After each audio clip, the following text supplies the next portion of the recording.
Hello friends, हमेशा की तरह आज मैं फिर आप सभी लोगों के बीच में आ गया हूँ बहुत ही इंटरेस्टिंग टॉपिक लेकर, जो कि आपके इंटरव्यूज़ में भी बहुत काम आता है और रेगुलर ऑपरेशन में तो काम आता ही है। जो आज हमारा टॉपिक है वो है water chemistry in boiler steam drum. Boiler steam drum में वाटर केमिस्ट्री क्या क्या होती है उसके बारे में आज आप बताऊँगा। उसमें जो पॉइंट्स कवर करूँगा, टोटल 6 पॉइंट्स मैंने आज लिए हैं, जिसमें नंबर 1 लिया है टीएसपी ट्राई सोडियम फास्फेट की डोजिंग, जिसको एचपी डोजिंग भी कहा जाता है। दूसरा फास्फेट हाइड आउट क्या होता है। थर्ड वन लिया है सिल्का का क्या कंट्रोल हम कैसे करते हैं, कितनी टाइप की सिल्का होती है, कंडक्टिविटी कैसे कंट्रोल करते हैं, कास्टिक अटैक कास्टिक कोरोजन क्या होता है, साथ ही में प्राइमिंग कैरीओवर और फोमिंग ये क्या इफेक्ट होते हैं और कैसे इम्पैक्ट डाल सकते हैं हमारे बॉयलर ट्यूब पर, उसकी परफॉर्मेंस पर, उसकी एफिशिएंसी पर। तो दोस्तों बने रहिए आप हमारे साथ टेक्निकल मंत्रा में। ओके फ्रेंड्स, कंटिन्यू करते हैं। जैसा कि मैंने पहला पॉइंट लिया हुआ है क्वालिटी ये कवर करता है स्टीम का भी और वाटर का भी। जो स्टीम का क्वालिटी है वो बहुत कुछ हद तक डिपेंड करता है कि स्टीम ड्रम का जो इंटरनल पार्ट रहता है उस पर। नंबर 2, वाटर की क्वालिटी जो है वो डिपेंड करती है उसकी केमिस्ट्री पर, उसके पीछे की मैकेनिज्म पर। तो जिसमें जो पहला पार्ट है कि स्टीम की क्वालिटी जो है उसके इंटरनल से रिलेटेड है, जो ये मैं अपने आगे आने वाले लेक्चर में कवर करूंगा। आज जो मैंने टॉपिक लिया वो मैं पर्टिकुलरली वाटर केमिस्ट्री पर ही कवर करूंगा। तो दोस्तों पहला रहता है पॉइंट एचपी डोजिंग भी बोलते हैं, जिसको बोलते हैं टीएसपी ट्राई सोडियम फास्फेट, यानी कि Na3PO4। अब ये होता क्या है कि हम जो है एचपी डोजिंग के नाम से भी जानते हैं। अब ये करता क्या है, ये करता है कि ये कैल्शियम और मैग्नीशियम जो सॉल्ट्स रहते हैं उनकी जो एक्यूमुलेशन होने की वजह से जो इम्प्योरिटी डेवलप हो सकती है, ये एक सॉफ्ट स्लज बना के टीएसपी डोजिंग करने से सॉफ्ट स्लज बना के हम सीबीडी यानी कि कॉन्टिन्यूस ब्लो डाउन के थ्रू निकाल देते हैं। अब क्वेश्चन ये रेज होता है, भाई हमने डीएम वाटर से जो हमारा आगे पानी आ रहा है उसमें तो ऑलरेडी मिनरल्स रिमूव हो चुके हैं, तो भाई इसमें कैल्शियम मैग्नीशियम साल्ट कहाँ से आ गए। तो दोस्तों मैंने जैसा कि मेंशन किया, ये हमारे CaSO4 और NgSO4 ये कैल्शियम मैग्नीशियम सॉल्ट है। Because of the continuous evaporation of water, इसका जो कंसंट्रेशन है सॉल्ट्स का वो बढ़ जाता है। बिकॉज ऑफ क्लोज सर्कुलेशन, जब ये लूप चलता है तो सॉल्ट्स की कंसंट्रेशन बढ़ जाती है, तो उस वजह से ये कैल्शियम और मैग्नीशियम सॉल्ट हाइपियर हो जाते हैं। अब आती है बात, इनको हम निकालें कैसे।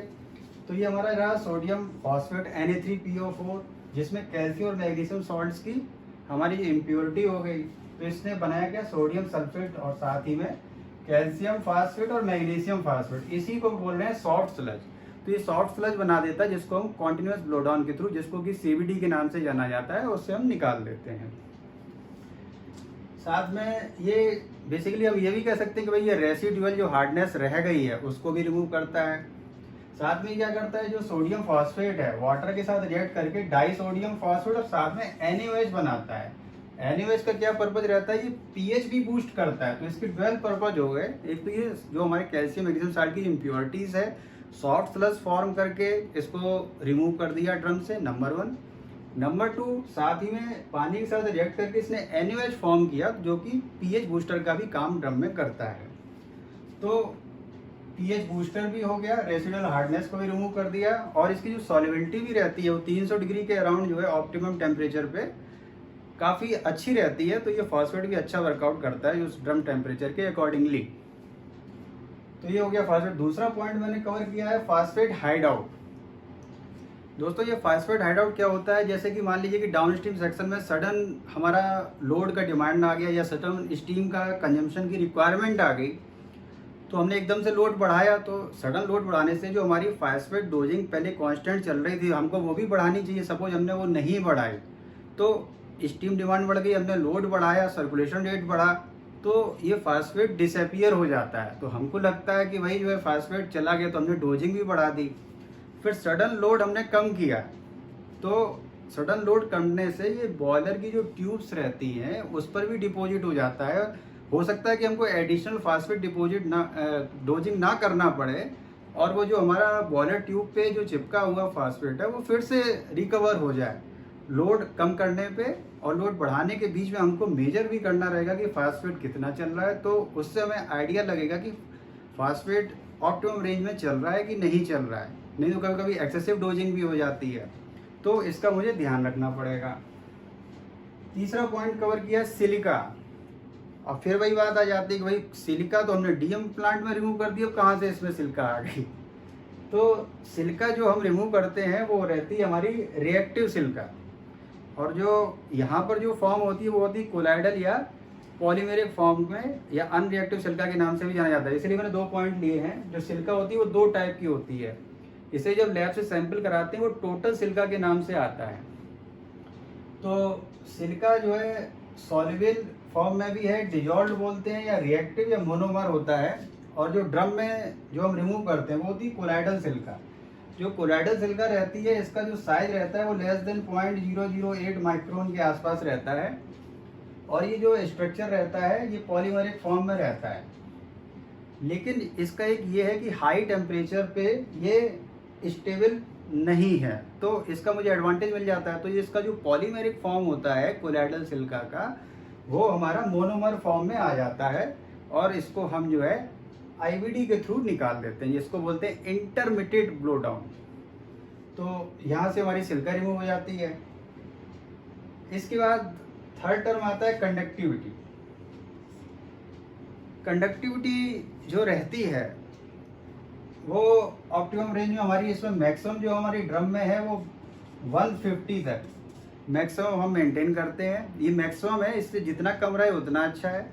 इसका जो फॉर्मूला है वो conductivity equal to TdS upon conversion factor. Conversion factor जो डिपेंड करता है वो केमिकल कंपोजिशन पे डिपेंड करता है, जो भी डिजॉल्व सॉलिड्स हैं।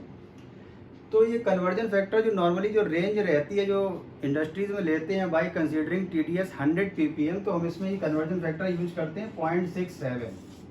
अगर हम TdS 100 ppm जो चल रहा है तो 100 डिवाइड बाई 0.67 करेंगे तो हमारी कंडक्टिविटी 150 की रेंज में आ जाएगी।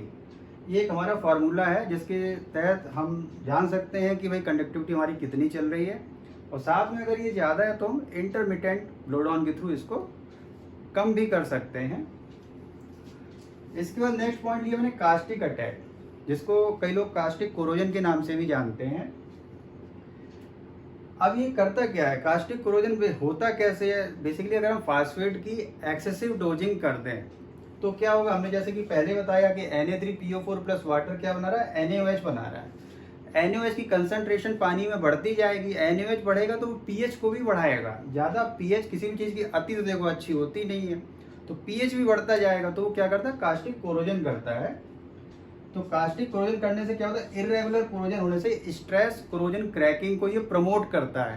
तो उससे क्या होगा, उससे ये होगा कि जो हमारी मैग्नेटाइट की जो लेयर है, जिसको मैंने यहाँ पर मेंशन किया Fe3O4, जो मैग्नेटाइट की लेयर है वो डिके होना शुरू हो जाएगा। तो जो हमारा बेस मेटल है वो लॉस होना शुरू हो जाएगा और कोरोजन को प्रमोट करेगा। साथ ही में एंड रिजल्ट क्या आएगा, एंड रिजल्ट ये आएगा कि भाई हमारा tube failure because of the rupture in tube due to the irregular heat transfer, क्योंकि कहीं कहीं डिपॉजिट होगा कहीं नहीं होगा। तो हम क्या करेंगे, उस टेम्परेचर को गेन करने के लिए एक्सेसिव हीटिंग देंगे, तो इम्प्रॉपर हीट ट्रांसफर होने की वजह से ट्यूब फेल्योर भी हो सकता है। तो इसकी इतनी सीवियर इम्पैक्ट है। इसको हम फिर कंट्रोल कैसे करें, बाई मॉनिटरिंग पीएच। पीएच किस रेंज में हमको मेंटेन करना है, 9.7 से 10.2 ये हमारी पीएच रहनी चाहिए। इसको हम देखते हुए हम इस चीज़ को रिमूव कर सकते हैं, अवॉइड कर सकते हैं। और फास्फेट भी हमारा जो है नॉर्मली देखते हैं तो 15 से 20 ppm के अराउंड होना चाहिए, और पीएच 9.7 से 10.2 ये इसकी लिमिट है। और कंडक्टिविटी की जो सिलिका की जो लिमिट है वो 0.6 मैक्सिमम है। तो अगर इससे ज़्यादा है तो हम ऑब्वियसली इंटरमिटेंट ब्लो डाउन देंगे। जो लास्ट में हमारा पॉइंट है वो है priming, carry over and foaming. दोस्तों जैसे कि प्राइमिंग वर्ड सुनते हैं तो ऐसे दिमाग में आता है कि भाई ये तो पंप से रिलेटेड होगा, लेकिन हम स्टीम ड्रम की बात कर रहे हैं। तो प्राइमिंग को अगर हमने कंट्रोल कर लिया तो कैरी ओवर और फोमिंग ऑटोमेटिकली कंट्रोल हो जाएंगे।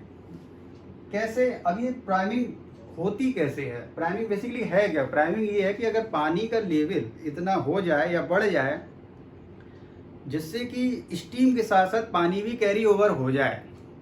अगर स्टीम के साथ साथ पानी भी कैरी ओवर हो गया तो क्या होगा, जो भी कैल्शियम मैग्नीशियम सॉल्ट्स हैं वो हमारे सुपर हीटर पे इम्पैक्ट डालेंगे, सुपर हीटर ट्यूब पर डिपोजिट हो जाएंगे। अगर कोई भी इम्प्योरिटीज़ रही और कैरी ओवर हो गई, फिर हम क्या करेंगे, जो हमारा फाइनल स्टीम का टेम्परेचर मिलना चाहिए वो नहीं मिलेगा। हम उतनी हीटिंग बढ़ाते जाएंगे वो टेम्परेचर मिलेगा नहीं, तो अल्टीमेटली क्या है हमारा परफॉर्मेंस बॉयलर का डाउन होता चला जाएगा। साथ ही में एक पॉइंट और कवर करना चाहूँगा, अगर हमारा सिलिका बहुत इंपॉर्टेंट है, अगर ये सिलिका भी मान लीजिए कैरी ओवर हो जाता है तो ये हमारी टरबाइन के ब्लेड्स पर डिपॉजिट हो जाती है। तो इसका हमें पता कैसे चलता है कि भाई सिलिका कैरी ओवर हो गई है, तो ये टरबाइन की एफिशिएंसी को डाउन करेगा। उसका जो पैरामीटर रहता है उसको बोलते हैं व्हील चैम्बर प्रेशर। तो व्हील चैम्बर प्रेशर हमारा बढ़ने लगता है, तो ये भी एक इंडिकेशन होता है कि भाई हमारा सिलिका कैरी ओवर हो गया, टरबाइन की परफॉर्मेंस डाउन होनी शुरू हो गई है।